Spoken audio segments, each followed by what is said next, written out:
पहुँचवाकू खूब सहमत रही पाखापाखि के वृक्ष मूल भारटा ओह्लैवा कि बाबा तीन जन एठारे टिकाए विश्राम नेबा देव कथा तोते भारी थका लगे बाबा रथ भारटा ओह्लैवा हे परम पिता हे परम गुरु हे परम निरंजन यापर आपण मते शिक्षा देइछंती आपण हेचंती मोर चिर पूज्य चिर नमस्या जीवन तपस्या मोर आपण को आदेश पालन करबा पुत्र कर्तव्य ताको झूम केतळे कर झूम कर देले अपडाउन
କରି ଆସିଲେଣି ବହୁତ ବର୍ତ୍ତମାନ କ'ଣ କରିବି ଜଳ ମୁଁ ପାଇବି କେଉଁଠୁ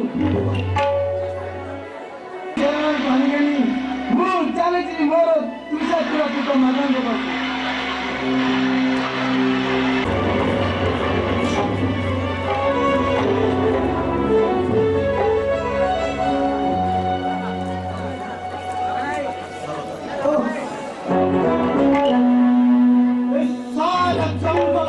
ଘୁରି ଘୁରି ଥକି ଗଲାଣି କାହିଁ କେଉଁଠି ହେଲେ ନ ପାଇଲି ସୀତାର ସନ୍ଧାନ ତେବେ କଣ ବଙ୍ଗୋପସାଗର ଶୂନ୍ୟ ହୋଇଗଲାଣି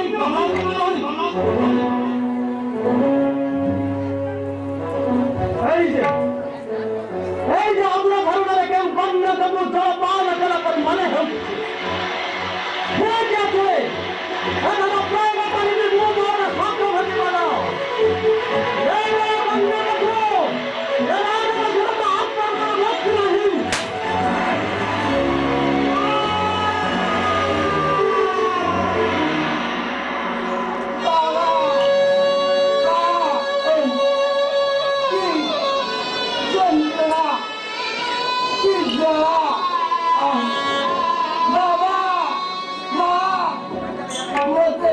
क्षमा कर दो बाबा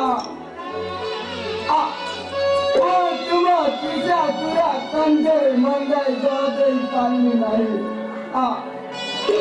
कि कठोर जंत्रणा और जब बंसी पानी नहीं बाबा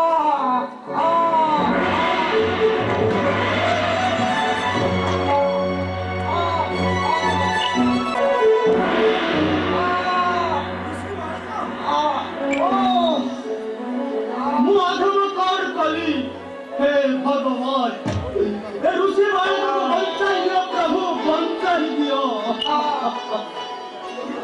किए तुम्हें अपराध कर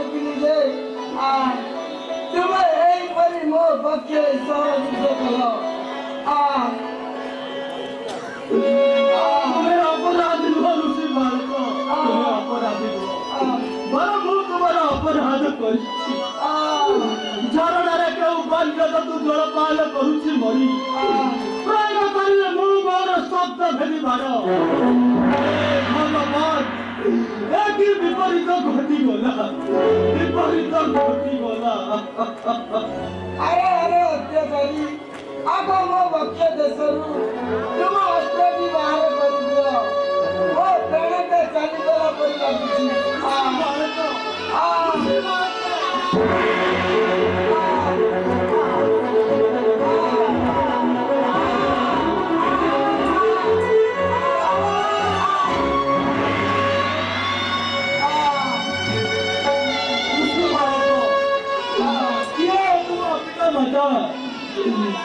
तुम्हारा केहू थारे अछंती से अंधमुनिर पुत्र मुनि नाम मोर श्रवण कुमार मोरे अंधु पिता माता देवी आसिदिले तीर्थयात्रा କରିବାକୁ पछरे तांको कृषा लागिलारू गोटिए वृक्ष मूଳରେ बसाई देई आसिदिले झरणारे पानी देई जीवको किंतु पानी ऋषि भारत मुझे निर्चाचने तुमको कांदे खनी तुम पिता माता का मुख में जाओ तब मुनिश्चय जीवी तुम्हें किए बाबू वो हेउछि अयोध्या नरेश राजा दशरथ आइबी आसिथिली ससरा तुम घर महा अपराध करिछि मते क्षमा कर दियो ऋषि बालक क्षमा कर दियो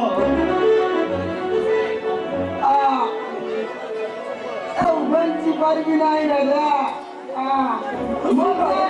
चारियारे अंधार देखा मोर पिता माता को मुखरे जल देई तांकु दर्शन करी चले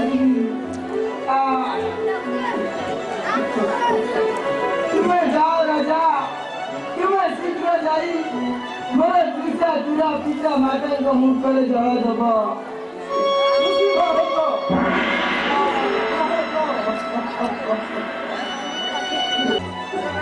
ऋषि बालक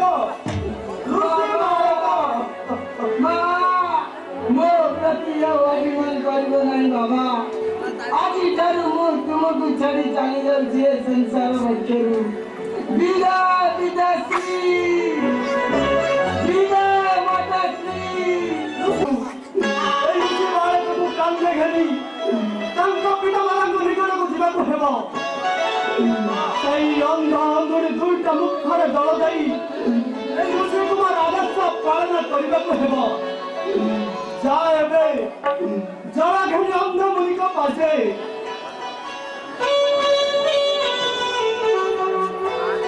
चले गला से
ମୁଁ ଭାବୁଛି ଜଳ ସନ୍ଧାନ କରି କରି କେଉଁଠି ପଥବଳା ହୋଇ ଯାଇଛି, ନାଇଁ ତ କେଉଁ ସହର ପଲ୍ଲୀରେ ନାଚ ଗୀତ ଦେଖି ଏତେ ବିଳମ୍ବ କରିଛି। ମୋ ମନଟା ଆଜି କାହିଁକି କେମିତି କେମିତି ଲାଗୁଛି। ମୁଁ ଭାବୁଛି ଆମ ପରି ଅନ୍ଧ ଅନ୍ଧୁଣି ଦୁଇଟା ସାଥିରେ ଏମିତି କାହିଁକି ଘାଟି ଚାକୁଛି ହେବି ବୋଲି ଭାବି ଆମକୁ ଏଇ ବୃକ୍ଷ ମୂଳରେ ବସାଇ ଦେଇ ସେ କେଉଁଆଡ଼େ ଚାଲିଗଲା। ତୁମେ ତାକୁ କୁହ ନାହିଁ, ସେ ହେଉଛି ଆମ ଦୁହିଁଙ୍କ ଜୀବନ ସର୍ବସ୍ୱ, ଏକର କଳା ନୟନର ଦୃଷ୍ଟି। ସେ ଆମକୁ ଛାଡ଼ି କ୍ଷଣେ ମାତ୍ର ରହିପାରିବନି। ଦେଖିବ ଆମ ଶ୍ରବଣ ଭିତରେ ଜଳଗାନି କରୁଥିବ। ଆରେ ବାବା ତୁ ଜଳଗାନି ଆସିଛୁ ବାବା। ଆରେ ଦେ ଜଳ ଦେ, ମୋ କଣ୍ଠ ଶୁଖି ଯାଉଛି। ଆଉ ଟିକେ ଡେରି କଲେ ନିଜ ମନଟା ମୋର ଚାଲି ଯାଇଥାନ୍ତା ବାବା।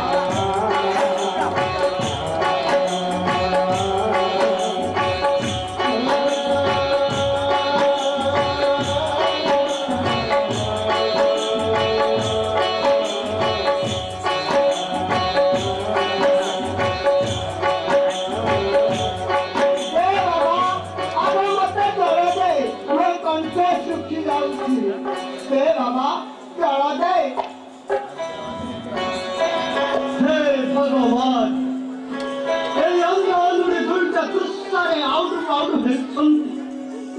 ଏମାନଙ୍କୁ ନେଇ ଜଳ ଦିଏ, এই ନିଅ ଜଳ।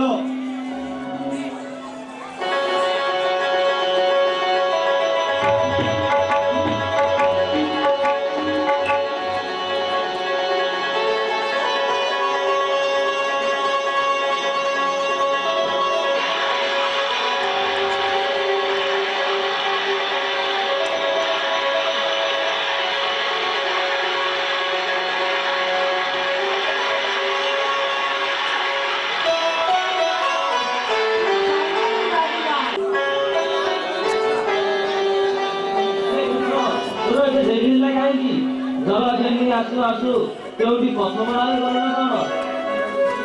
ମୋତେ କ୍ଷମା କରିବେ ଋଷି, ମୁଁ ଆପଣଙ୍କ ପୁତ୍ର ଶ୍ରବଣ ନୁହେଁ। ଆମ ଦୁଇଟା ମୁଖରେ ଜଳ ଦେଇ ଆମର ଉପକାର କରି ଆମକୁ କରାଇ ଦେଇଛନ୍ତି। ମୁଁ ହେଉଛି ଅଯୋଧ୍ୟା ନରେଶ ରାଜା ଦଶରଥ।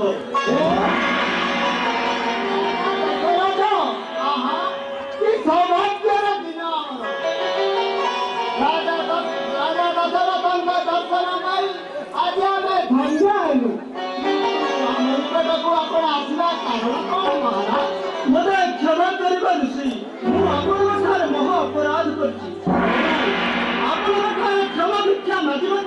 ଅଛି ଋଷି। ଆପଣ ଏ କଣ କହୁଛନ୍ତି? ଆପଣ ଆମ ଦୁଇଙ୍କ ମୁଖରେ ଜଳ ଦେଇ ଆମର ବହୁ ଉପକାର କରି ଆମକୁ